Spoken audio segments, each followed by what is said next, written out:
Last class में हम लोगों ने बातचीत नहीं क्या देखा था?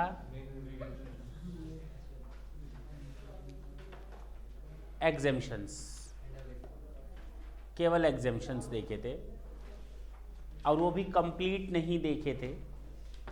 हम लोग जो स्टडी कर रहे हैं that is your service tax. Service tax में ये एक लिस्ट बनाई गई है, ये एक लिस्ट बनाई गई है जो सेंट्रल गवर्नमेंट को एम्पावर करती है कि if the government want to exempt any type of services from to charge the service tax then the government can do so to list it under the exemption. Clear? Government ने कुछ list बनाई है 40 services की। They are 40 services. Negative list में जब हम लोगों ने देखा तो कितनी सर्विसेज थी? 17 सर्विसेज वेयर देयर जो सर्विस टैक्स के दायरे में आती ही नहीं है नेगेटिव लिस्ट में। एग्जेम्पशन, अगर ये सर्विसेज इस लिस्ट में ना दी होती तो टैक्स लग गया होता। अगर ये सर्विसेज इस लिस्ट में ना दी गई होती तो इन पर टैक्स लग गया होता। क्यों? क्योंकि इनको एग्जेम्पशन दिया गया है, इनको एग्जेम्पशन दिया गया है। हम लोगों ने कुछ लिस्ट देखी थी। The first one was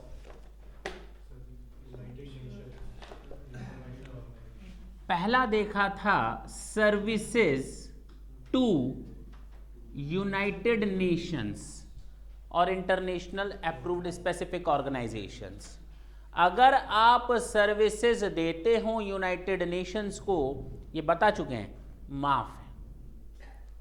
United nation organisation आपको सर्विसेज दे तो वो माफ नहीं है। नेक्स्ट बताया था हेल्थ केयर सर्विसेज, जिसमें hospital, nursing home, clinical establishment, paramedic services देने वाले लोग, डॉक्टर्स माफ हैं, उनकी सर्विसेज पर टैक्स नहीं लगने वाला।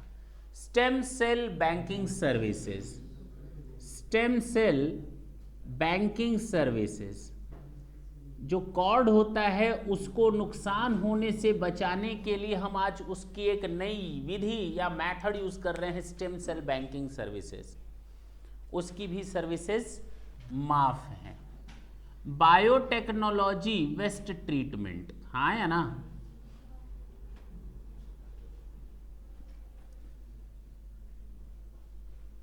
और charitable association which are registered under the income tax act under section 12AA। जो 12AA ऑफ इनकम टैक्स में रजिस्टर्ड ऑर्गेनाइजेशन होंगे, अगर वो चैरिटेबल बेनिफिट्स देंगे, आपको सर्विसेज देंगे तो वो माफ हैं। चाहे वो एजुकेशन से रिलेटेड हो, चाहे डिसऑर्डर मेंटल पीपल को फैसिलिटेट करने से रिलेटेड, उनको कोचिंग, उनको ट्रेनिंग देने से रिलेटेड हो, वाइल्ड लाइफ से रिलेटेड हो, एनिमल्स के लिए हो, वर्टिनिटी होम बताया था, और एक और इसमें बताया था प्रिजनर्स वगैरह को फैसिलिटीज़ या प्रिजनर्स वगैरह को सर्विसेज देने के लिए हो, वो भी माफ़ होता है। नेक्स्ट बताया था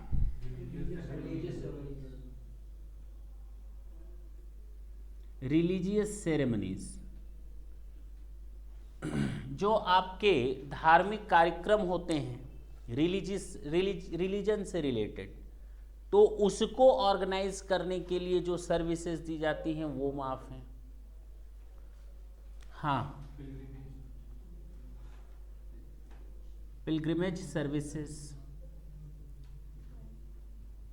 मानसरोवर यात्रा, हज कमेटी माफ है, कुमायूं माफ है। हाँ, लीगल सर्विसेज दो तरह से बताया था। या तो आर्बिट्रल ट्रिब्यूनल किसी आर्बिट्रल ट्रिब्यूनल को दे, आर्बिट्रल ट्रिब्यूनल किसी एडवोकेट को दे, आर्बिट्रल ट्रिब्यूनल किसी पार्टनरशिप फर्म को दे, आर्बिट्रल ट्रिब्यूनल किसी बिजनेस एंटिटी को दे। 10 लाख तक बिजनेस एंटिटी का माफ है, बाकी तो सब पूरा पूरा माफ है। हाँ या ना? अच्छा, एडवोकेसी फर्म, अगर एडवोकेट्स हैं, एडवोकेट्स किसी फर्म को दे, एडवोकेट्स किसी दूसरे एडवोकेट को दो, एडवोकेट्स किसी दूसरी एंटिटी को दे, बिजनेस एंटिटी को, तो बिजनेस एंटिटी वाला 10 लाख तक माफ है, बाकी तो पूरा माफ है ही। हाँ, रिक्रिएशनल कोचिंग, कौन सी कोचिंग आती है इसमें? हाँ, कौन सी आती है? स्पोर्ट्स आर्ट कल्चर ना, ये माफ है। Folk dance, folk music, sports माफ है। हाँ,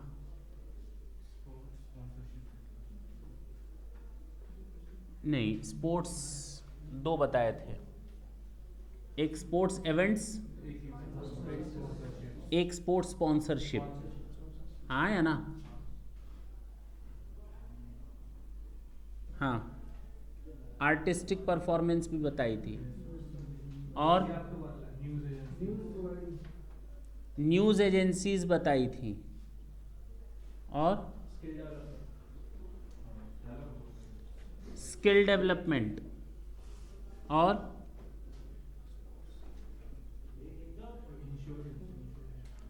LIC और GIC की सर्विसेज। हाँ, पब्लिक कन्वीनियंस, पब्लिक लाइब्रेरी। हाँ या ना?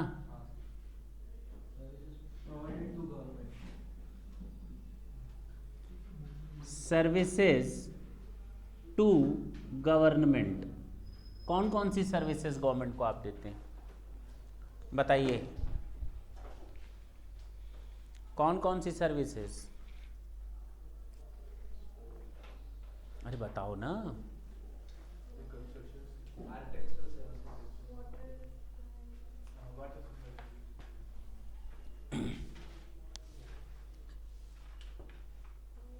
Sewer system, water supply system, public convenience से रिलेटेड फैसिलिटी प्रोवाइड करवाना, और repair work of a vessel, बताया था, इज ऑलरेडी एन एग्जेम्प्टेड। हाँ, नेक्स्ट, स्लॉटरिंग सर्विसेज, और बस ना?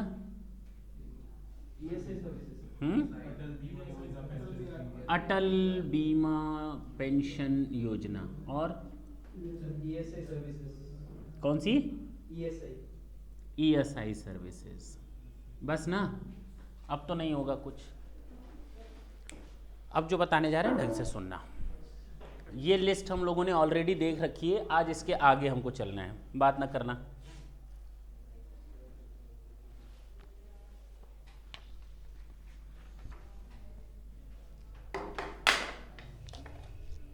हम 3 चीजें देखेंगे, ढंग से सुनना। अब हम एक साथ 3 चीजों की बात करेंगे। तुम लोग घर से निकलते हो अगर एंटरटेन करने के लिए, तो सिनेमा देखने जाते हो? सिनेमा, सनीमा, वो इस पे शामिल है। Cinematographic, theatre, circus, dance, music, drama माफ है। घर से केवल इंसान देखने के लिए निकलते हो, कभी कभी जू में जाते हो, हमको वहाँ देखे होगे मतलब मैं भी जाता हूँ देखने के लिए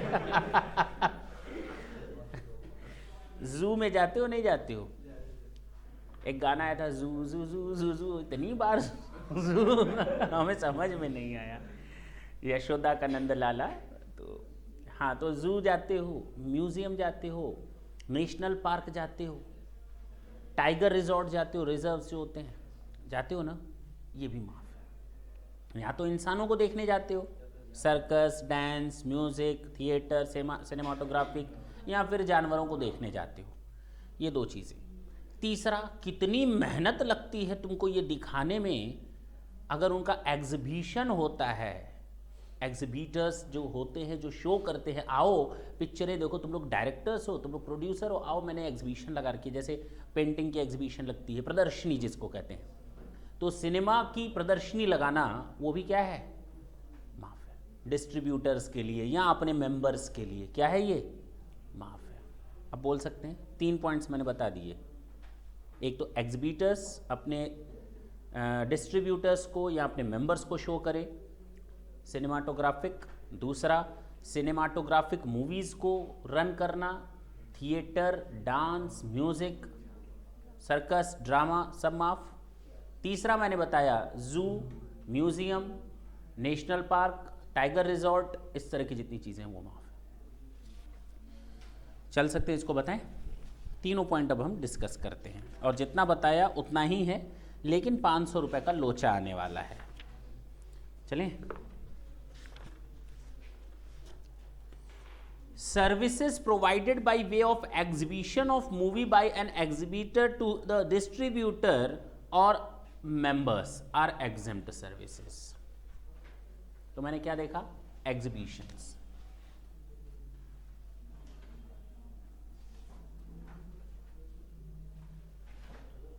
of movie या सिनेमा। नेक्स्ट देखें, services by way of right to admission to, कहां कहां आप एडमिशन लेना चाहते हैं, exhibition of cinematographic, film, circus, dance और theatrical performance including drama. Next, recognised sports events. Next, award function, concert होते हैं ना, award function, concert, musical performance और in sporting event other than a recognised sporting event, क्योंकि recognised sporting event का तो पूरा माफ है। अगर आप मूवी देखने जा रहे हैं माफ है, सर्कस, ड्रामा, म्यूजिकल परफॉर्मेंस माफ है। लेकिन अब जो मैं बोलने जा रहा हूं ढंग से सुनना, इनको छोड़कर award function, concert, musical performance और any sporting event other than a recognised sport event where the consideration for admission is not more than 500 per person. 500 वाला लोचा आ गया। अगर आप किसी इस तरह की चीज़ों में एंटर करने जा रहे हैं, चाहे वो कंसर्ट हो, म्यूजिकल परफॉर्मेंस हो, स्पोर्ट्स इवेंट हो other than recognised sports event, और वहाँ पर आपको राइट टू एडमिशन के लिए 500 से ज़्यादा लग रहा है, तो आपके ऊपर सर्विस टैक्स लग जाएगा, अदरवाइज नहीं लगेगा। यानी माफ कहां तक है, 500 पर पर्सन तक माफ है। Is it clear? तीसरा मैंने बताया था zoo, services by way of admission to a museum, zoo, national park, wildlife sanctuary and a tiger reserve are exempt from service tax. ये भी चीजें माफ है।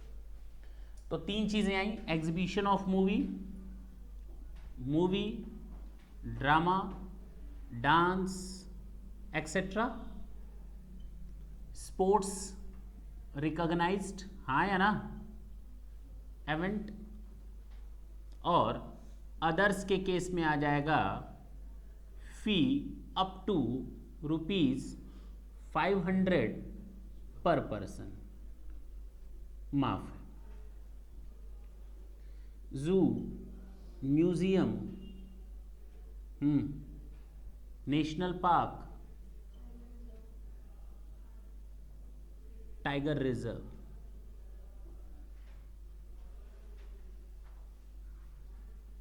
इसमें कोई दिक्कत हो तो बोलो, नहीं है ना? आगे बोलूं मैं?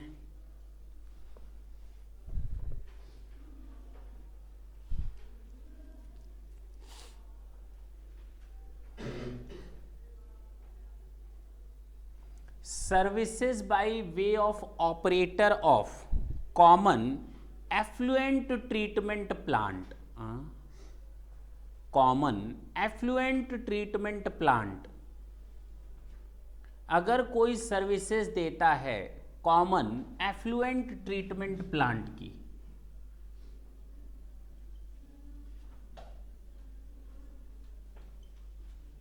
सर इसमें ऐसा क्या है कि आपने इसको छोड़ दिया या एग्जेम्प्ट कर दी सर्विसेज? आप लोग पानी अपना गंदा करते हो नहीं गंदा करते हो? नहाने में, कपड़ा धोने में गंदा पानी जाता है यहाँ से, वेस्ट होता है। अगर कोई ऑर्गेनाइजेशन इस वेस्ट पानी को रिसाइकिल करने लायक बनाता है तो उस ट्रीटमेंट प्लांट को हम कहते हैं effluent treatment plant. Effluent treatment plant, कहीं लिखना हो लिख लो। एफ्लुएंट ट्रीटमेंट प्लांट का मतलब क्या होता है, आपके बुक में नहीं दिया हुआ है, अरे लिख लो। एफ्लुएंट ट्रीटमेंट प्लांट का मतलब क्या होता है, आपकी बुक में नहीं दिया है तो 10 दिन बाद आप टेंशन में आ जाएंगे। What is the exact meaning of effluent treatment plant? A process to convert effluent treatment plant means a plant under which a process to convert wastewater into an effluent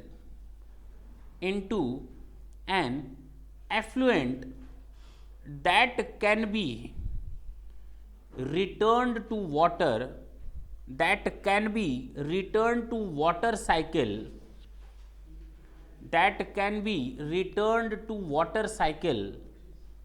with minimal मतलब कम से कम minimal environmental issues or objects, minimal environmental issues or objects,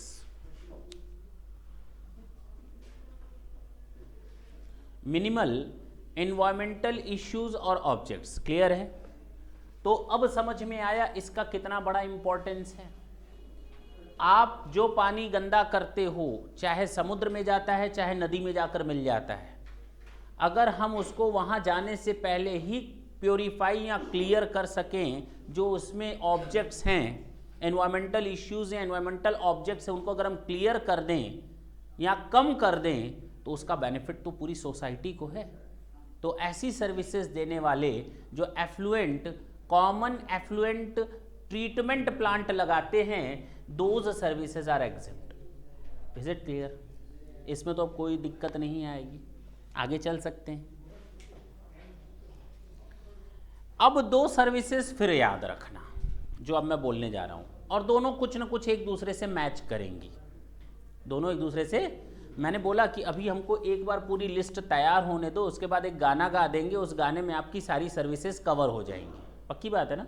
तो हमें वो tension लेने की ज़रूरत नहीं है। वो 2 लाइनें बाद में देखेंगे, आधा वर्जे बोलेंगे। जरा देखो, services provided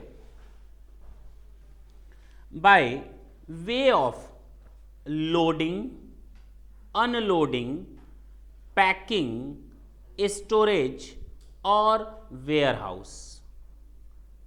services by way of loading, unloading, packing, storage और वेयर हाउस ऑफ राइस, चावल को लादना, चावल को ट्रक पर चढ़ाना, चावल को स्टोर करना, चावल को वेयर हाउसेस में डालना, पैकिंग करना।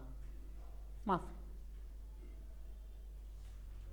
दूसरा, कॉटन गिंड। कॉटन गिंड का नाम जानते हो? नहीं जानते ना? कॉटन गिंड और कॉटन बेल्ट। बेल्ट का मतलब गट्ठर बनाना। गिंड का मतलब क्या होता है? जो कपास या रुई तुम लोग जो देखते हो ना, वो प्योरीफाइड होती है, जो तुम लोग अपने बेड वगैरह में यूज करते हो। वो रुई ऐसे नहीं बनी, उसका बीज आता है, सीड। मालूम है कि नहीं? रुई के पेड़ होते हैं, कॉटन के पेड़ होते हैं, पौधे होते हैं। उस बीज को तोड़ो, उस पर पूरी कॉटन लगी रहती है। अब तुम लोग बीज सहित कॉटन खरीदते हो या कॉटन अलग लेते हो? तो ये जो अलग करने का काम है बीज को, ये गिंड प्रोसेस कहलाता है, ताकि आप उसको यूज कर सकें। कॉटन को क्या कर सकें? यूज कर सकें।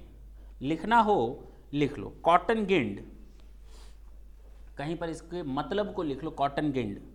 अ machine that separate, a machine, ये सब चीज़ें बुक्स में नहीं मिलेंगी, विकिपीडिया से ली हुई हैं। अ machine that separate the seed seed यानी बीज को जो अलग करे, कॉमा सीड हल्स HULLS यानी फालतू के जो ऑब्जेक्ट्स होते हैं दाने टाइप के होते हैं उसमें से वो अलग करना, seed hulls and other object from the fibre of cotton and other object seed hulls and other objects from the fibre of cotton. Clear है? और बेल का मतलब मैंने बता दिया बंडल, बेल का मतलब बता दिया बंडल। बंडल कैसे, देखो ना, रुई का जो बीज होता है ऐसे ऐसे करके होता है पूरा, देखा है नहीं देखा है, ये बीज होता है, इसको अलग करना, ये कॉटन गिंड कहलाएगा। अलग होने के बाद इसके गट्ठर बनाए जाते हैं, मशीन के प्रोसेस के बाद इसके गट्ठर, इतने बड़े बड़े गट्ठर होते हैं ट्रक में जो लगते हैं, उसको कहते हैं कॉटन बेल्ड। क्लियर है? पक्की बात है, ताकि सेल लायक बनाना इसको। क्या क्या मैंने बोला? Loading, unloading, packing, storage and warehouse of rice, cotton ginned और cotton baled. Is it clear? अब इसी चीज को लेकर थोड़ा और आगे बढ़ते हैं। इसी एग्रीकल्चर का मैटर था ना, थोड़ा और आगे बढ़ते हैं। अभी एग्रीकल्चर का मैटर एक और आने वाला है, लेकिन फिलहाल अभी इसी पर रहते हैं। ये तो था कॉटन से रिलेटेड। अब आते हैं फ्रूट्स वगैरह से रिलेटेड। ढंग से सुनना।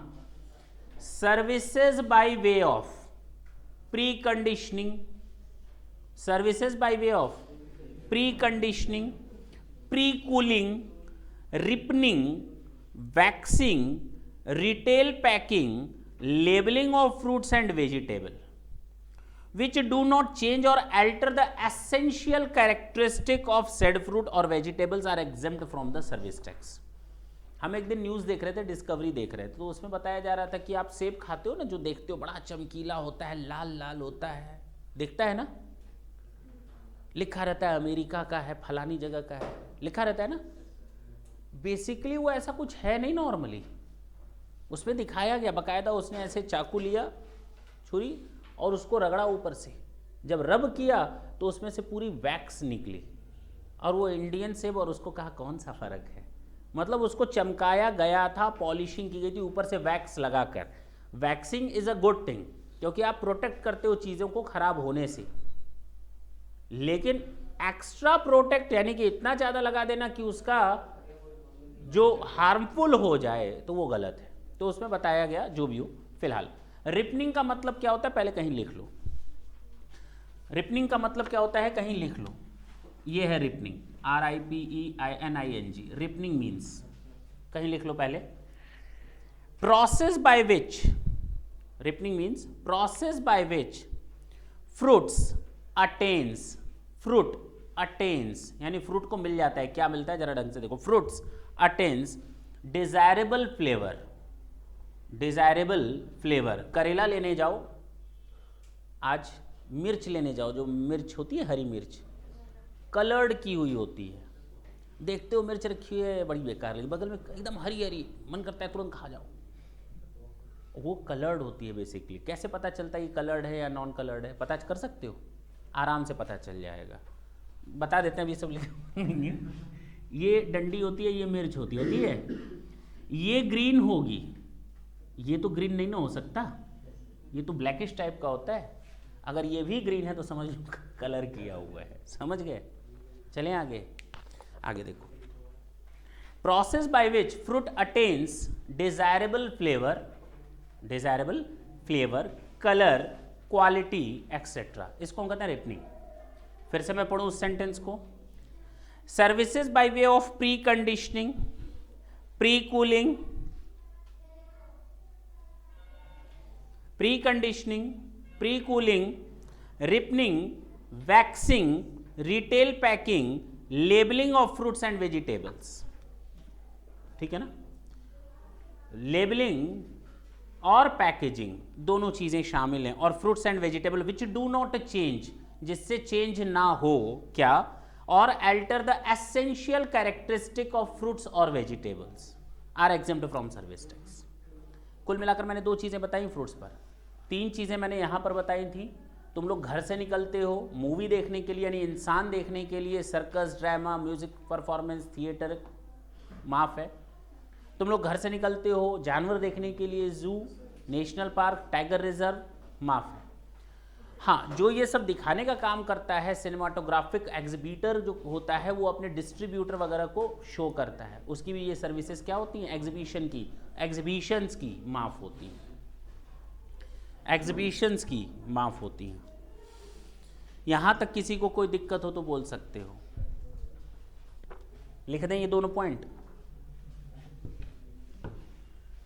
क्या 2 पॉइंट बोले बताओ, 27th और 28th पॉइंट बताओ। हाँ, packing, storage, warehousing, loading, unloading of what, 3 चीजें हैं, राइस, कॉटन, गिंड, हाँ, और बेल्ड, हाँ या ना, पक्की बात है।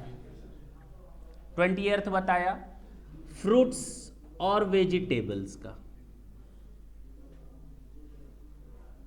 क्या बताया, रिपनिंग, वैक्सिंग, पैकिंग, लेबलिंग, हाँ, कूलिंग, चलो रीकूलिंग, रिकंडीशनिंग, बोलो ना, एक्सेट्रा, ताकि उसका डिजायरेबल कलर फ्लेवर मिल सके, पहली चीज, और दूसरा कि एसेंशियल कैरेक्टरिस्टिक ना चेंज हो। यहां तक कोई दिक्कत हो तो बोलो। अब तक मैंने 5 सर्विसेज और बता दी, आज 6 services, exhibition of movie, movie drama, zoo museum, common effluent treatment plant, packing storage, packing storage, warehousing, loading unloading of rice, cotton ginned और बेल्ट, और लास्ट अभी बताया फ्रूट और वेजिटेबल्स को रिपनिंग, वैक्सिंग वगैरह करना। Is it clear? यहाँ तक किसी को टेंशन हो तो बताओ, खत्म होने वाला है, ज़्यादा नहीं बचा है, फालतू फालतू चीज़ें अब आएंगी। Services provided by way of going concern, services provided by way of going concern as a whole or an independent part thereof are exempt from service tax. Transfer of a going concern, मेरा business चल रहा है, ये मेरा business खरीदना चाह रही है, इसने बिकवाने में हेल्प कर दी, नहीं समझे? अब ये जो सर्विसेज दे रही है, transfer of a going concern माफ है, क्या है? माफ है।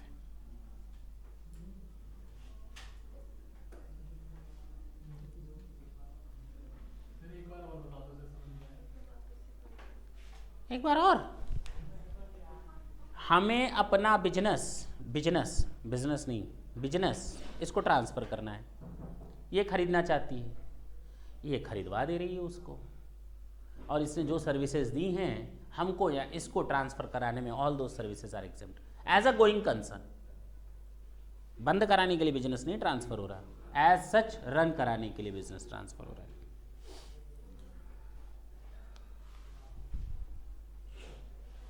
लाइब्रेरी बता दिया था ना।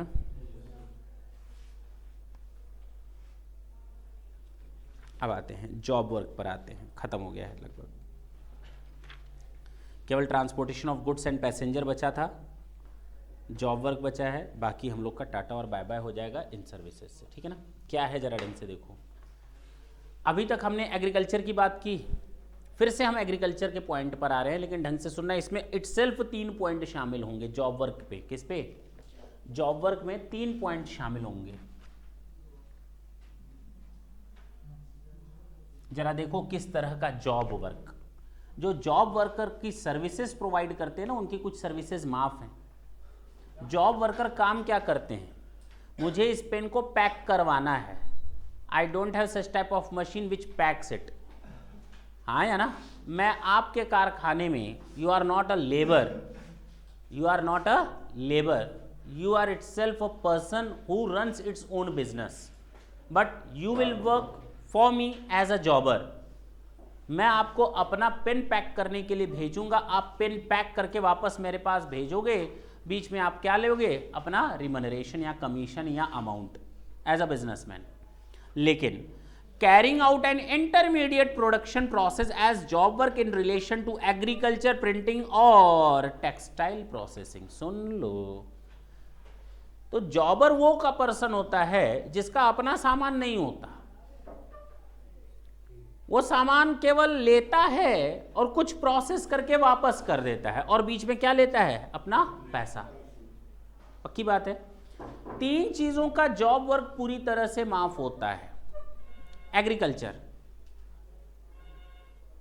Printing and textile. Agriculture, printing और टेक्सटाइल का जॉब वर्क 100% माफ है। जो इंटरमीडिएट प्रोसेस में हमें सपोर्ट कर रहे हैं, हेल्प दे रहे हैं जॉबर्स, उनकी ये जॉब फैसिलिटी 100% माफ है। उनके ऊपर कोई सर्विस टैक्स नहीं लगेगा, ना तो प्रिंटिंग का, ना तो टेक्सटाइल का, और ना एग्रीकल्चरल एक्टिविटीज का। क्लियर है? पहला। दूसरा, कट एंड पॉलिश्ड डायमंड्स और जेम स्टोन्स। नग होते हैं, हीरे होते हैं, उनको कट करना या उनको तराशना, पॉलिश करना। Cut and polished diamonds and gem stones और plain and studded jewellery of gold and other precious metals. जो हमारे गोल्ड, ज्वेलरी, अब सेंट्रल एक्साइज में आना चाहिए। Gold, jewellery, platinum, precious metal, precious stones, gem stones और diamonds, cut polish करना। Clear है? ये माफ है। क्या है ये? माफ है। चैप्टर बोरिंग है, ये मैं मानता हूँ, अच्छी तरह से मैं मानता हूँ, बहुत बोर चैप्टर है। इतनी बड़ी लिस्ट सर हम लोग याद कैसे रखेंगे? वो जब एग्जाम में मार्क्स मिलता है ना, तो सारा बोरिंग खल्लास। आज के बाद बोरिंग न्यूज़ खल्लास। कौन है? आज तक नहीं, तेज तेज में आता है। अमिताभ बच्चन यही तो बोलता है, बोरिंग न्यूज़ रिजल्ट के बाद यही बोलना, रिजल्ट कल आज। एग्रीकल्चर, एग्रीकल्चर, प्रिंटिंग, टेक्सटाइल माफ है। दूसरा, cut and polished diamonds, gem stones, precious metal, stones, gold, jewellery, platinum, that's it. Any goods on which appropriate duty is paid or payable by the principal manufacturer। अगर आप कोई duty excise act में देते हो तो इसका मतलब वो सर्विस नहीं है। एक्साइज एक्ट में अगर ड्यूटी देता है कोई मैन्युफैक्चरर, इसका मतलब वो मैन्युफैक्चर कर रहा है, सर्विस कहाँ दे रहा है? तो उसी सामान पर सर्विस टैक्स, उसी सामान पर एक्साइज ड्यूटी। ये कौन सी बात होती है भाई? ये कौन सी बात होती है?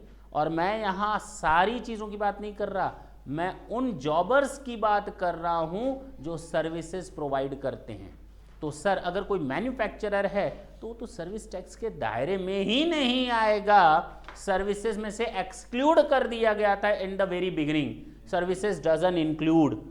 Service means any activity for a consideration carried out by one person for another and includes declared services but does not include trading of goods, manufacturing of goods, deemed manufacture खत्म था उसमें से।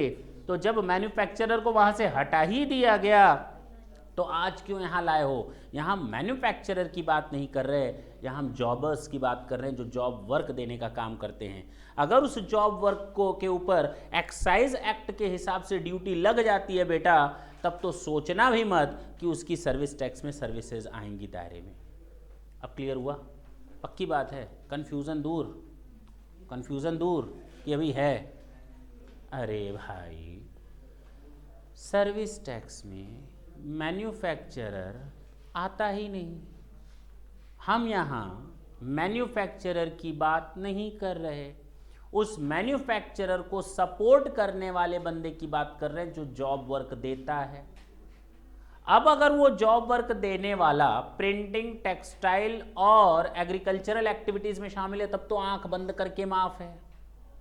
दूसरा, कट एंड पॉलिश्ड में involve है तो माफ है।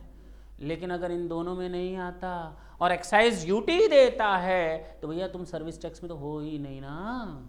फिर से तुम भले जॉब वर्क करो लेकिन तुम मैन्युफैक्चरर की तरह ट्रीट किए जा रहे हो।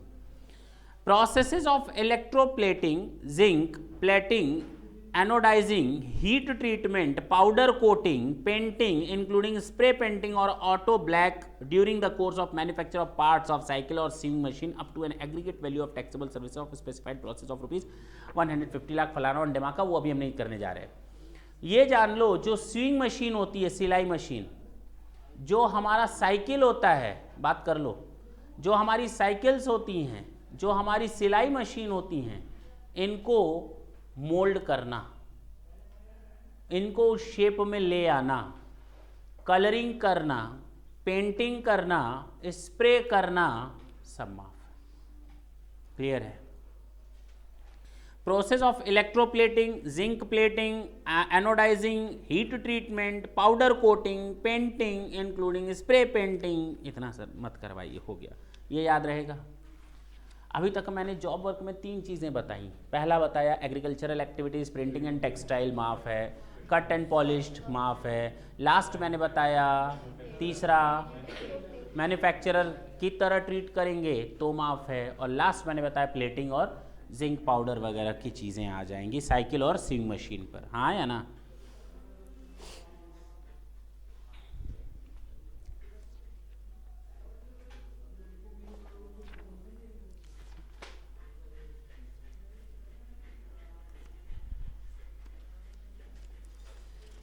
एक लास्ट और पढ़ेंगे, उसके बाद हम लिस्ट बनाएंगे, transportation of goods and passenger उसके बाद देखेंगे। ठीक,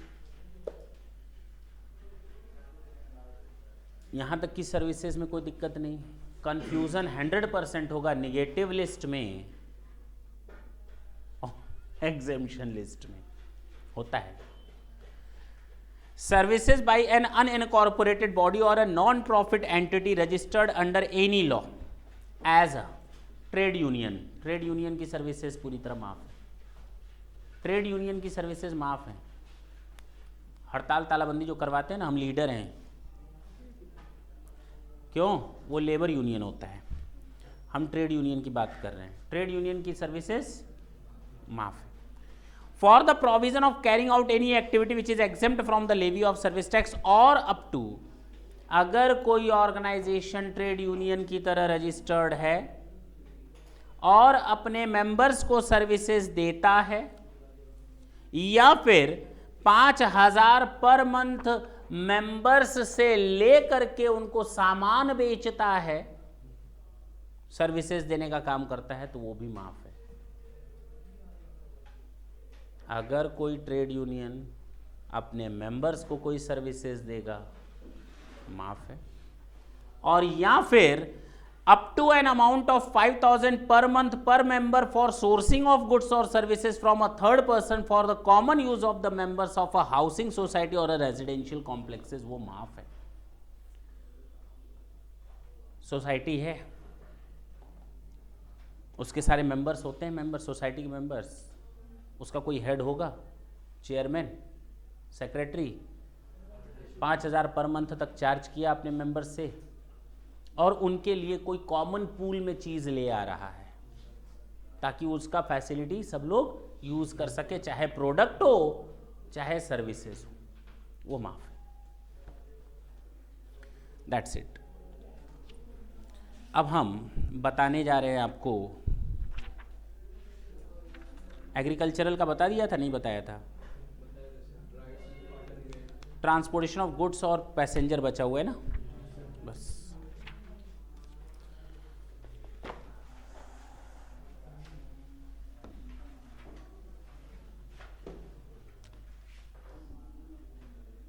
क्या लिखा है ये? ट्रेड यूनियन था ना अभी अभी?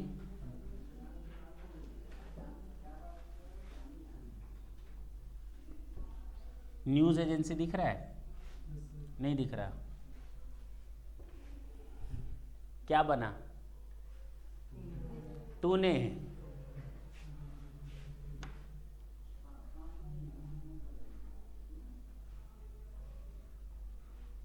हाँ, क्या बोलोगे इसको? तूने ऐसी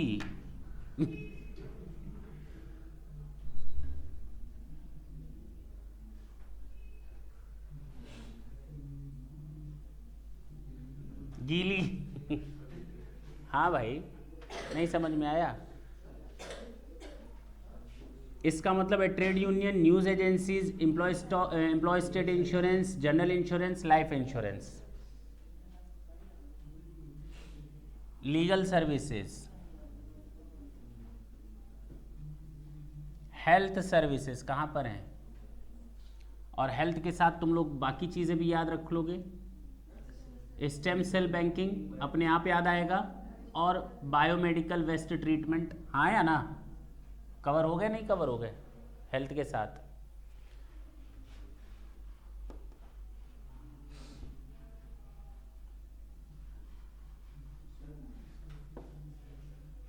हाँ, रिक्रिएशनल कोचिंग कहाँ गया? इसको हटा भी दोगे तो कोई फर्क नहीं पड़ेगा। तो अब क्या बोलोगे? तूने ऐसी गीली लहरें, हाँ भाई गीली तो होती हैं लहरें, अजीब लगेगा, लेकिन अगर दिमाग में सेट रखना है तो कुछ करना पड़ेगा। नहीं करना पड़ेगा कि याद रखोगे 40 यहाँ पे सेट रहेगा? भूल सकता है, भूलने के चांसेस कम हो जाएंगे। जब कोचिंग इंस्टीट्यूट की बात होती है तो कुछ चीजें अपने आप सामने आ जाती हैं।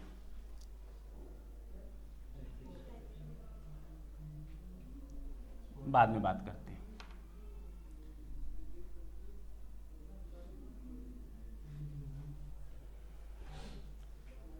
जो का मतलब जॉब वर्क, और हो का मतलब हॉस्पिटल्स, बोलो ना, जबकि वो हेल्थ क्लब में आ चुका है।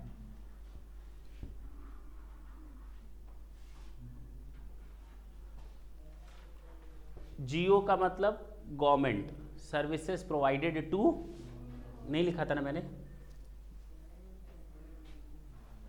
और दूसरा गोइंग कंसर्न कहाँ गया? नहीं समझ में आई बात? तूने ऐसी गीली लहरें जो हो गो। हाँ भाई, दिक्कत क्या है इसमें? Sports, education, context.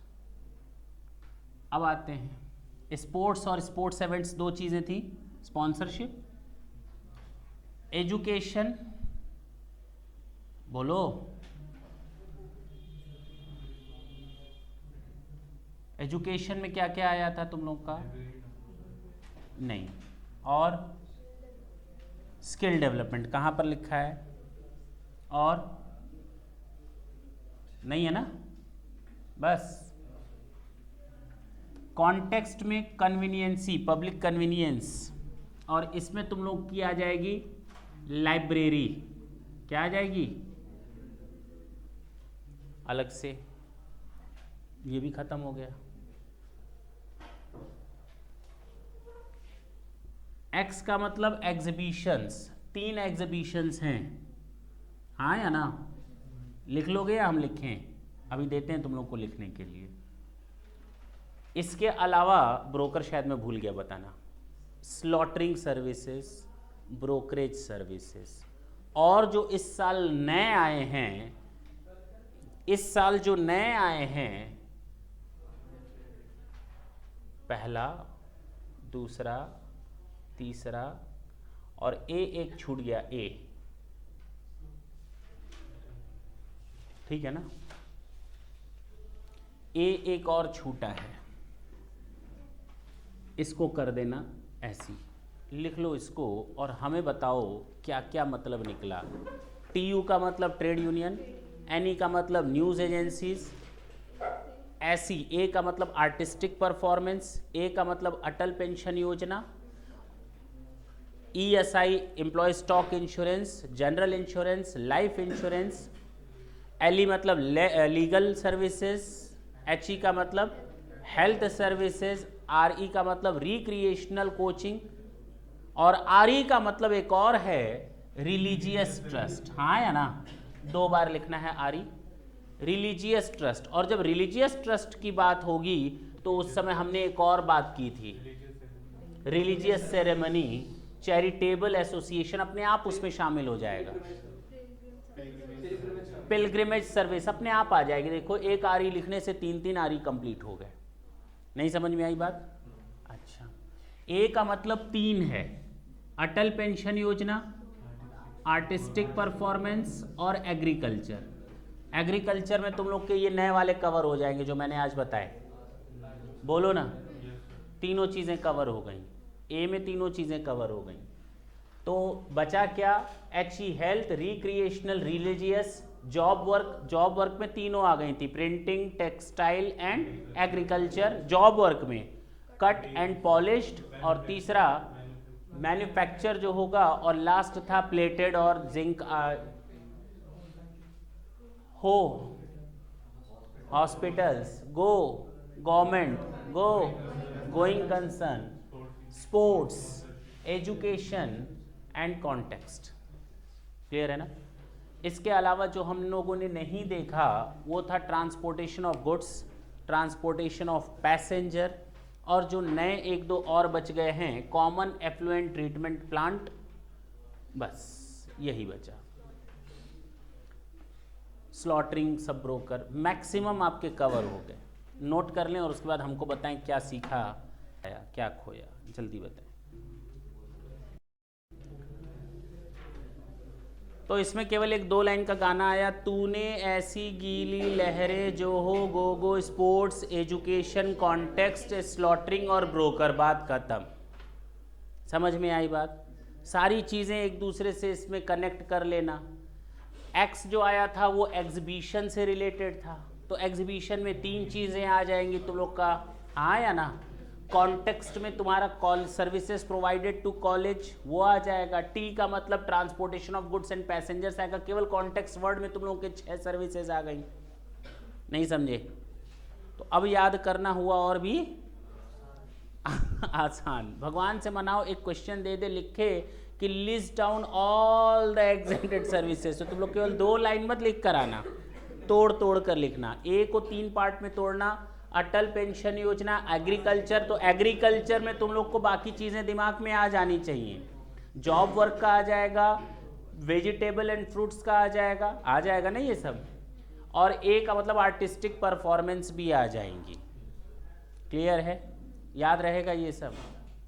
तूने ऐसी गीली लहरें जो हो, go go, sports, education, context, lautering और ब्रोकर की सर्विसेज। बात खत्म। क्लियर है? बोलो क्या गाना बताया? हाँ बोलो।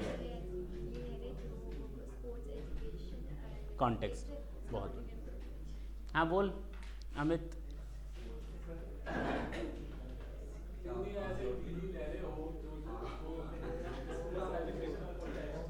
आज तुम समय के साथ खिलवाड़ करोगे, कल समय तुम्हारे साथ खिलवाड़ करेगा। एक आदमी ने कहा तुम समय बर्बाद क्यों कर रहे हो? कहा कि उसने मुझे बर्बाद किया, आज उसे बर्बाद करूंगा। ये थोड़ा उल्टे दिमाग का आदमी है, नहीं? समय ने मुझे बर्बाद किया, आज मैं समय बर्बाद कर रहा हूँ। बात बराबर है। हम थोड़ा उल्टा समझा रहे हैं बेटा कि आज समय मत बर्बाद करो, नहीं तो समय बाद में तुम्हें बर्बाद करेगा।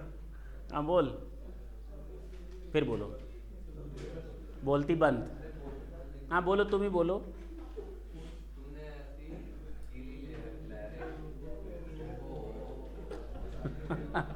जो हो गो गो। हाँ तुम बताओ, करण साहब, अमन साहब बताएं। गो मतलब स्पोर्ट्स, गो गो स्पोर्ट्स, गो go sports, education, context, slaughtering और ब्रोकर। बात खत्म। सारी चीज़ें आ गई। तूने ऐसी गीली लहरें जो हो, go go, sports, education, context, slaughtering and broker. बात खत्म। इसमें सारी चीज़ें शामिल हो जाएंगी, कुछ नहीं बचा। चलें आगे। अब हम transportation of goods and transportation of passengers की बात करेंगे। Is it clear? लेकिन पहले हम निगेटिव लिस्ट साथ में पकड़ लेंगे, और फिर निगेटिव लिस्ट पढ़ने के बाद हम फिर एग्जेम्पशन लिस्ट में आएंगे, आखिर किसकी बात कर रहा है। और थोड़ा घुमाएगा, ये थोड़ा घुमाएगा, लेकिन हम घूमने वालों में से नहीं हैं।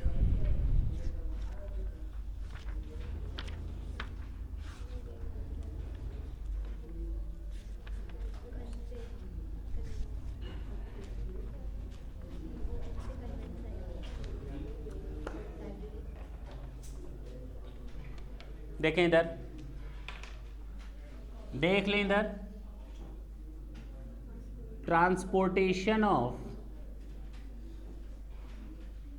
Goods and transportation of passengers. अगर हम निगेटिव लिस्ट को याद करें तो सबसे पहला point services provided by government, उसको हम लोगों ने निगेटिव लिस्ट में शामिल किया था। सर्विसेज प्रोवाइडेड बाय गवर्नमेंट, हम हट जा रहे हैं, एग्जेम्पशन लिस्ट से हट गए, हम वापस उस समय पर जा रहे हैं जहां मैंने पढ़ाया था आप लोगों को निगेटिव लिस्ट। आते ही पहली लाइन मैंने बोली थी सर्विसेज प्रोवाइडेड बाय गवर्नमेंट, और उसमें मैंने बताया था इसमें शामिल नहीं है, गवर्नमेंट की सारी सर्विसेज शामिल नहीं है, एयरलिफ्ट पिक्चर नहीं, एयर फ्लाइट, एयरलाइंस की सर्विसेज ना। अब अगर गवर्नमेंट कहेगी मेरी सारी की सारी सर्विसेज पर सर्विस टैक्स नहीं लगेगा, तो फिर जेट एयरवेज और इंडियन एयरलाइंस के बीच कंपटीशन कैसे होगा? हो जाएगी ना प्रॉब्लम। लोग हमेशा एयर इंडिया के फ्लाइट पर जाएंगे, क्यों? क्योंकि वो सस्ता पड़ेगा। सस्ता क्यों पड़ेगा? क्योंकि सर्विस टैक्स लगेगा ही नहीं। तो गवर्नमेंट अपने आप को कंपटीशन में आगे रखेगी और बाकी लोगों को पीछे रखेगी। एक तरफ तो बोलते हो कि प्राइवेट ऑर्गेनाइजेशंस आए और मार्केट में फैले, दूसरी तरफ अपना रेट सस्ता किए हुए हो, तो प्राइवेट लोग आएंगे कैसे? अरे खेलने का बराबर का मौका दो, तुम भी लड़ो एज अ प्राइवेट ऑर्गेनाइजेशन, हम भी लड़ेंगे एज अ प्राइवेट ऑर्गेनाइजेशन, तो लड़ो। यानी गवर्नमेंट की वो सर्विसेज जिससे प्राइवेट बिजनेस साथ साथ रन होते हैं, ऐसी सर्विसेज पर, गवर्नमेंट वाली सर्विसेज पर भी टैक्स लग जाता है, यानी कि उनको हटा दिया गया। सर्विसेज प्रोवाइडेड बाय गवर्नमेंट माफ होती हैं, लेकिन एयर फ्लाइट्स पर ये सिस्टम लागू नहीं होगा। कोरियर सर्विसेज पर ये सिस्टम लागू नहीं होगा। कोरियर सर्विसेज, कुरियर जानते हो ना? कुरियर आते हैं नहीं जाते? जानते हो नहीं जानते हो? हाँ, तो कुरियर सर्विसेज पर एक तो private organisation DTDC first flight तो फलाना एंड डिमाका, और दूसरी तरफ स्पीड पोस्ट की फैसिलिटी देती है गवर्नमेंट। अब दोनों तो कुरियर हो गए, तो गवर्नमेंट ने कहा हम इस पर सर्विस टैक्स, ये नहीं कहते लगाएंगे या नहीं लगाएंगे, बात की बात है, लेकिन हाँ इसको हम सर्विसेज प्रोवाइडेड बाय गवर्नमेंट में से हटा देते हैं ताकि हम दोनों बराबर फाइट कर सकें। तो कुरियर सर्विसेज हट गई, एयरलाइन की सर्विसेज हट गई, और एक और बताया था ट्रांसपोर्टेशन ऑफ, सॉरी वही तो बता नहीं जा रहे हैं, ट्रांसपोर्टेशन ऑफ गुड्स और पैसेंजर, इसको भी हटाया था गवर्नमेंट ने, और सपोर्ट सर्विसेज को भी हटा दिया था। क्लियर है? जब ट्रांसपोर्टेशन ऑफ गुड्स और पैसेंजर को निगेटिव लिस्ट में से गवर्नमेंट सर्विसेज में से हटाया, तो गवर्नमेंट ने कहा भले ही मैं दूंगी सर्विसेज, लेकिन इसको at par with the private organisation. अब अगर हम निगेटिव लिस्ट में बात करें तो अब ये गवर्नमेंट का हम मानेंगे ही नहीं कि है, भले ही ट्रांसपोर्टेशन ऑफ गुड्स और पैसेंजर गवर्नमेंट ऑर्गेनाइजेशन दे रहे हैं, लेकिन भूल जाओ अब निगेटिव लिस्ट में आगे की बात करते हैं। ट्रांसपोर्टेशन ऑफ गुड्स और पैसेंजर अलग लिस्ट है उसकी, गवर्नमेंट में से हटा दिया, अब तो उसमें डाउट नहीं रहेगा। गवर्नमेंट मानो ही मत ना, अब यहां लिख दो चाहे गवर्नमेंट हो चाहे नॉन गवर्नमेंट हो, बोलो ना, चाहे गवर्नमेंट हो चाहे नॉन गवर्नमेंट। अब दोनों को बराबर कर लिया, कम से कम निगेटिव लिस्ट की पहली लाइन पढ़ने से ये चीज तो क्लियर हुई कि हम दोनों ऑर्गेनाइजेशंस को इक्वली देखेंगे और दोनों की बात करेंगे। Is it clear? जब हमने ट्रांसपोर्टेशन ऑफ गुड्स और पैसेंजर्स की बात की थी, किसकी बात की थी? ट्रांसपोर्टेशन ऑफ गुड्स और पैसेंजर, तो मैंने तुम लोग को बताया था ट्रांसपोर्टेशन ऑफ पैसेंजर्स में स्टेज कैरिज बताया था। स्टेज कैरिज का मतलब होता है, स्टेज कैरिज जहां पर कम से कम 6 लोगों के बैठने का अरेंजमेंट हो पैसेंजर्स का। हाँ या ना? नहीं मालूम? अरे भाई उस समय बताया था, नहीं बताया था? साफ साफ बताया था। स्टेज कैरिज का मतलब एक ऐसा व्हीकल होता है जिसमें लोगों को बैठाया जाता है, लोगों का मतलब पैसेंजर्स को बैठाया जाता है, और स्टेज कैरिज उसी को कहते हैं जिसमें कम से कम 6 पैसेंजर ड्राइवर के अलावा बैठ सके, यानी इन टोटलिटी 7 पीपल्स। हाँ या ना?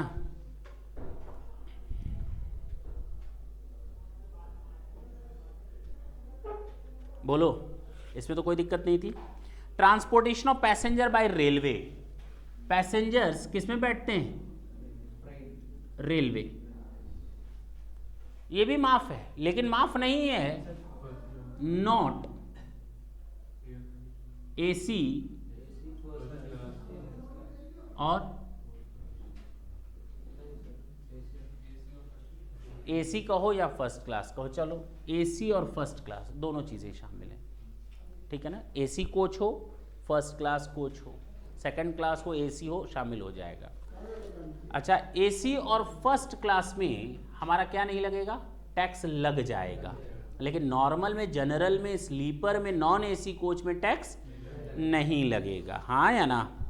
Transportation of passenger by metro, याद आया होगा, यहाँ से घर से निकलते ही थोड़ी दूर चलते ही रास्ते में है उसका घर, गाना था शायद, नहीं सुना है कभी, आउटडेटेड गाना हो गया नहीं सुना है तुम लोगों ने, घर से निकलते ही कुछ दूर चल, नहीं सुना है, अच्छा मत सुनो तब इधर आओ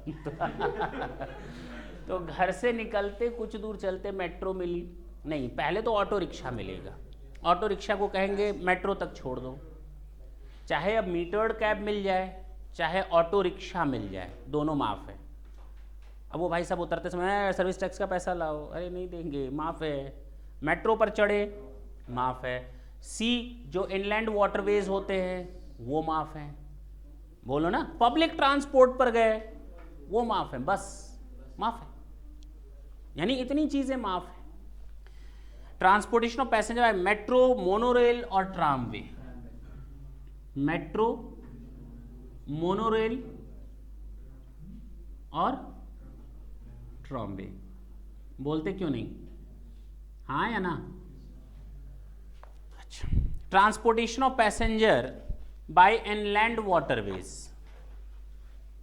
इनलैंड वाटरवेज, इसका मतलब होता है आप किसी भी तरह से लेक का यूज करो, रिवर का यूज करो, सी का यूज करो, पॉन्ड का यूज करो, तालाब हुआ, तालाब हुआ, समुद्र हुआ, नदी हुई, किसी भी तरीके से झील हुई, एक जगह से दूसरी जगह इन इंडिया जाने के लिए जो तरीके यूज करते हो माफ है, क्लियर है। हाँ, transportation of passenger by public transport, बस वगैरह है ना,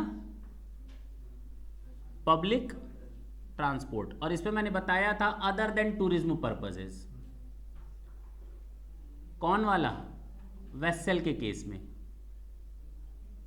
जो पानी वाला जहाज होता है, अगर वो टूरिस्ट के लिए यूज होता है, मेनली टूरिस्ट पर्पसेस लिखा हो टूरिस्ट के लिए, तो भले ही आप उसमें चढ़ जाओ टैक्स लग जाएगा, लेकिन अगर नॉर्मल है उसमें टूरिस्ट चढ़ जाए तो कोई दिक्कत नहीं है, उस पर टैक्स नहीं लगेगा। बताया था, नहीं बताया था, बताया था। अच्छा, यानी पब्लिक ट्रांसपोर्ट की फैसिलिटी आप यूज करोगे तो निगेटिव लिस्ट में, मेट्रो, मोनोरेल, ट्रामवे का यूज करोगे निगेटिव लिस्ट में, ऑटो रिक्शा, अच्छा छूट गया है, लास्ट वही होगा शायद, हाँ, मीटर्ड कैब्स और ऑटो रिक्शा, उसकी सर्विसेज यूज करोगे तो माफ है, सब तो माफ है, लेकिन इसके अलावा माफ नहीं है ट्रांसपोर्टेशन ऑफ पैसेंजर, ये निगेटिव लिस्ट में, किसमें है ये जो हमने पढ़ा ये किसमें है, अब दिमाग में रहेगा निगेटिव लिस्ट, हाँ या ना। यानी इन पर तो सर्विस टैक्स की बात सोचना भी गुनाह है।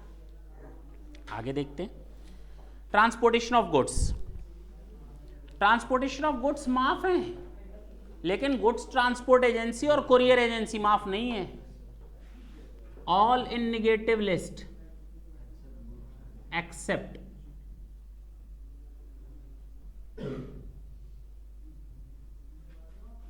पहला गुड्स ट्रांसपोर्ट एजेंसी,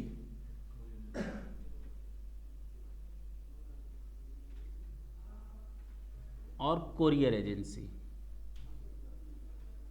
यानी इन दोनों पर टैक्स लगता है, हाँ या ना। अब प्रॉब्लम जानते हो कहाँ आएगी, प्रॉब्लम जानते हो कहाँ आएगी, सबसे पहली प्रॉब्लम जीटीए यानी गुड्स ट्रांसपोर्ट एजेंसीज पर आएगी, और दूसरी प्रॉब्लम कुरियर एजेंसी पर आएगी। अगर लगता है तो क्या सर सारी चीज़ों पर लगता है, पहला तो ये देखना है यानी अब हमें एग्जेम्पशन लिस्ट में उन चीजों के बारे में डिस्कस करना है जो है तो जीटीए लेकिन शायद कुछ माफ है, शायद कुछ अभी माफ है, वो एग्जेम्पशन लिस्ट में टैक्सेबल है, हो सकता है कुछ चीजें अभी एग्जेम्प्ट हो। अच्छा सर, अगर हम ट्रांसपोर्टेशन ऑफ पैसेंजर की बात करें तो ये सारी चीजें माफ हैं, इसके अलावा माफ नहीं है, लेकिन हो सकता है अभी भी कुछ चीजें ऐसी हों जो इसमें नहीं है, टैक्सेबल हैं लेकिन माफ है। तो अब हम आएंगे किसमें, एग्जेम्पशंस की लिस्ट में। आगे बढ़े, अभी इसके बाद अबेटमेंट भी बचा हुआ है इनके लिए।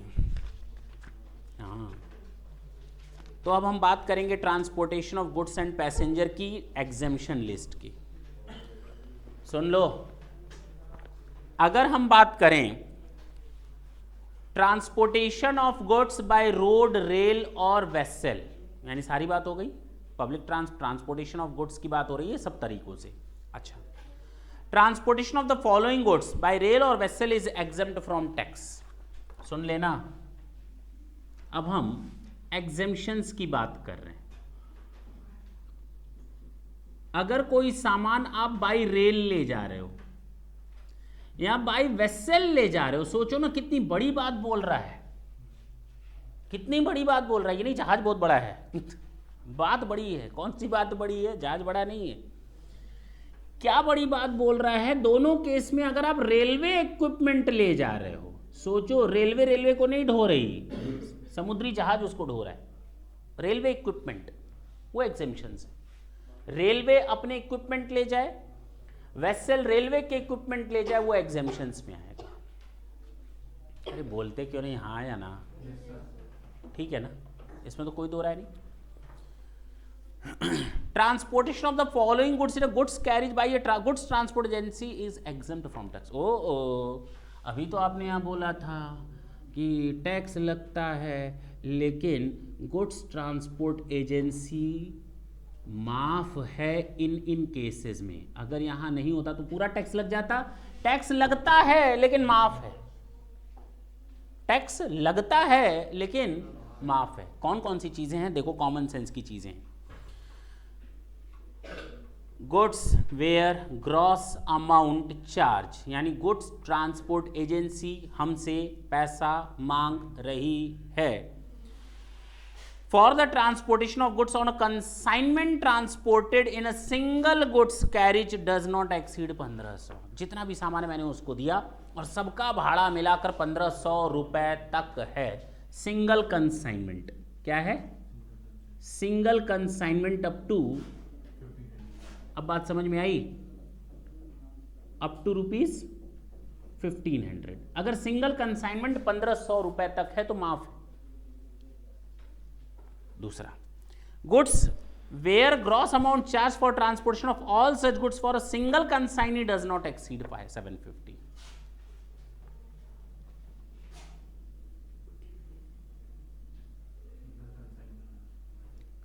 यहां बोला गया था सिंगल कंसाइनमेंट 1500 तक है, माफ है।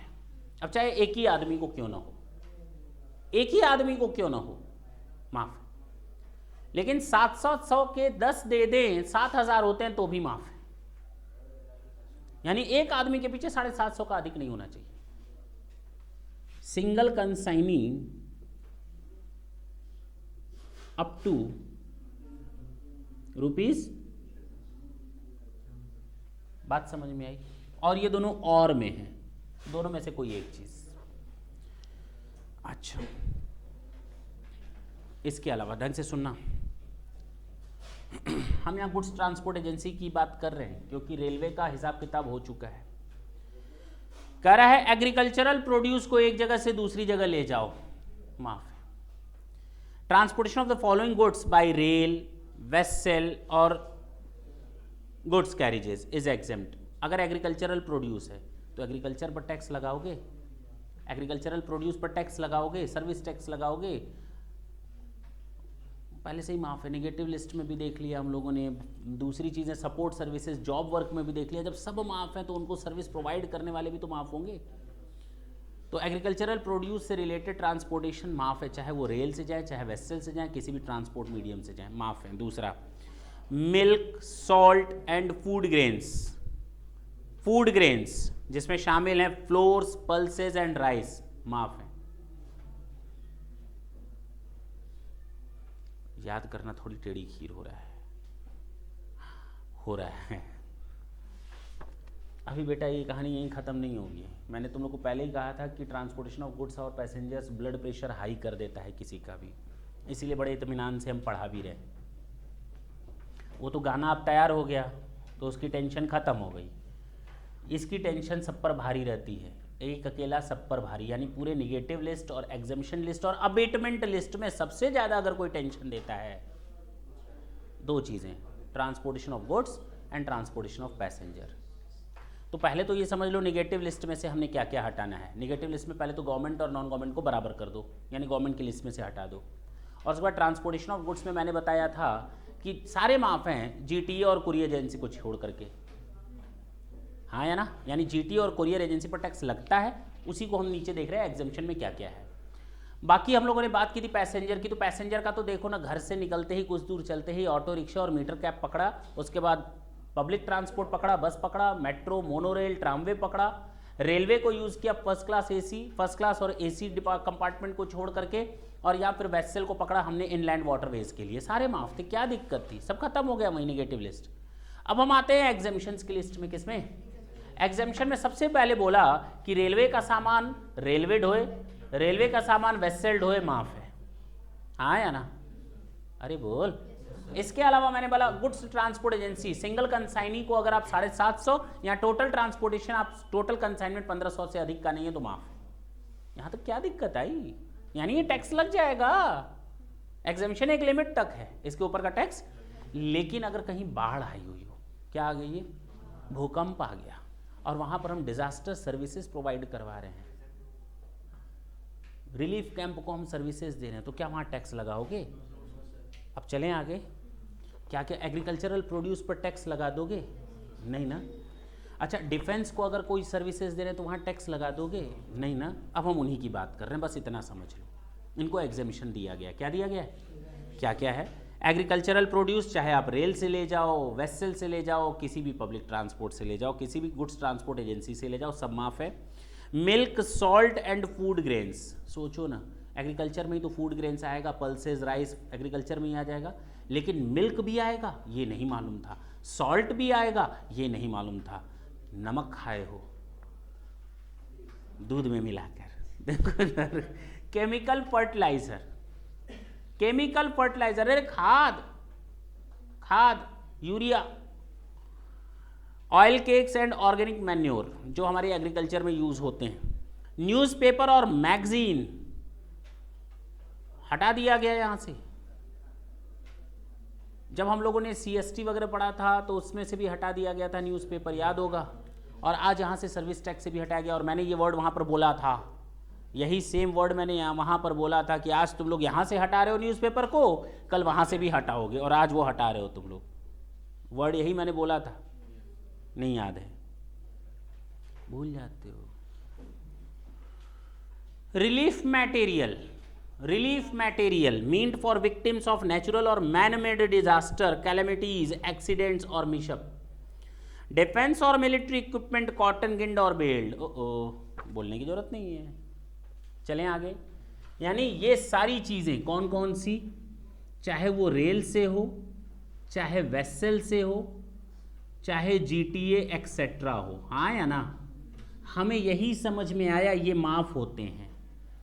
नींद, क्या माफ होते हैं? पहला एग्रीकल्चर प्रोड्यूस, और इसमें हम लोगों ने, हमें ये नहीं मालूम था कि फूड ग्रेन्स आते हैं, क्यों? जबकि हमें तो मालूम है फूड ग्रेन्स इसी का हिस्सा होते हैं। अच्छा, ये नहीं मालूम था कि मिल्क इसका हिस्सा होता है, सॉल्ट इसका हिस्सा होता है। फर्टिलाइजर एग्रीकल्चर से ही बिलोंग करता है, ठीक है। ऑर्गेनिक मैन्योर वगैरह सब आ जाएगा, हाँ। न्यूज़पेपर, न्यूज़पेपर माफ था, लेकिन आज न्यूज़पेपर का ट्रांसपोर्टेशन भी माफ कर दिया गया। न्यूज़पेपर तो माफ था, लेकिन आज उसका ट्रांसपोर्टेशन भी माफ कर दिया गया। डिजास्टर,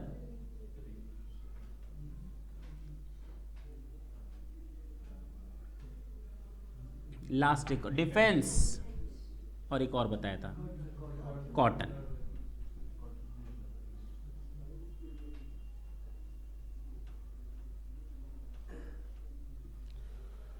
ठीक है ना, कोई दिक्कत इसमें नहीं है फिलहाल। अभी तक तो हमें नहीं लगता कि इस लिस्ट में कोई दिक्कत आई होगी, अभी लिस्ट खत्म नहीं है। चलें,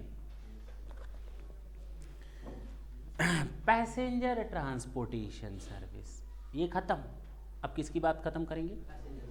अब बहुत ही आसान है, क्योंकि इसमें देखो ना, हम लोग अब जहाँ तक सुनते हैं कौन कौन से तीर्थ हैं जिसमें लोग झूले वाले पर जाते हैं, कौन सा क्या कहलाता है, रोपवेज है ना, रस्सी वाला। केबल कार्स होती हैं, एक पहाड़ से दूसरे पहाड़ तक केबल कार के थ्रू जाते हो, रोपवेज के थ्रू जाते हो। अब तक क्या उसकी बात हुई थी? कहीं पर नहीं हुई थी। लोगों को ही ढोता है वो, रोपवे लोगों को ढोता है, लेकिन वो इसमें नहीं आया। अरे बोलना, नहीं आया, केबल कार्स नहीं आई, अब आएगी। देखो पैसेंजर ट्रांसपोर्ट, जरा ढंग से देखना। पहले तो नॉर्थ ईस्ट के जितने भी स्टेट्स हैं, नॉर्थ ईस्ट जो अनडेवलप्ड हैं, नॉर्थ ईस्ट के जैसे आसाम हुआ, मणिपुर हुआ, मेघालय, मिजोरम, नागालैंड, सिक्किम, त्रिपुरा और at Bagdogra located in West Bengal. Vadodara नहीं है, बगड़ोदरा है, बगड़ोदरा बोलो, बगड़ोदरा। बोल भी नहीं पाओगे, बोलो तो बेटा। हाँ, बड़ोदरा नहीं बोला मैंने। तो इधर देखो, सुन सुन साहिबा सुन, इधर देख। ट्रांसपोर्टेशन ऑफ पैसेंजर विद और विदाउट अकम्पन्ड बिलोंगिंग। अब सामान लेकर के जा रहे हो, जाहिर सी बात है एक शहर से दूसरे शहर जाओगे, जहाज से ही जाओगे। अब ऐसा नहीं कि सामान के साथ जाओगे टैक्स लग जाएगा, अच्छा सामान अगली बार ले जाएंगे, आज सामान तो चाहे तुम सामान ले जाओ चाहे सामान ना ले जाओ, ऐसा नहीं पूछेंगे आपका सामान कहाँ है, वो भी नहीं पूछने वाले, चाहे सामान ले जाओ चाहे ना ले जाओ। कहाँ कहाँ से? एयर एम्बार्किंग फ्रॉम और टर्मिनेटिंग, जो वहाँ से फ्लाइट स्टार्ट हो और जब वहाँ फ्लाइट खत्म हो, दोनों। एम्बार्किंग जो वहाँ से स्टार्ट हो और टर्मिनेट जो वहाँ खत्म हो, दोनों। यहाँ वहाँ तक पहुँचना या वहाँ से उड़ान भरना। In an airport located in the state of Arunachal Pradesh, Assam, Manipur, Meghalaya, Mizoram, Nagaland, Sikkim, Tripura और at Bagdogra of West Bengal. ठीक है ना। Non air conditioned contract carriage other than radio taxi for the transportation of passenger excluding tourism conducted tour और चार्टर और हायर। यानी tourism वाले पर तो बेटा टैक्स लगना ही लगना है, दिमाग खपाने की जरूरत नहीं है। टूरिज्म वाला कोई भी मैटर वहाँ टैक्स लग जाना है। रोपवे, केबल कार और एरियल ट्रॉमवे, हाँ या ना। बताओ एग्जेम्पशन लिस्ट में क्या क्या है। Transportation of passenger exemption list में क्या क्या आया? पहला, एयर फ्लाइट, चाहे वो एम्बार्किंग हो चाहे टर्मिनेट हो, हाँ या ना। नॉर्थ ईस्ट लिख दे, नॉर्थ ईस्ट स्टेट्स, बोलो ना, लिख लोगे तुम लोग? अरुणाचल प्रदेश, मेघालय, सिक्किम, असम, त्रिपुरा, नागालैंड और मिजोरम और Bagdogra of West Bengal. Air flight का हो गया। दूसरा, रोपवे और ट्रॉमवे, एरियल,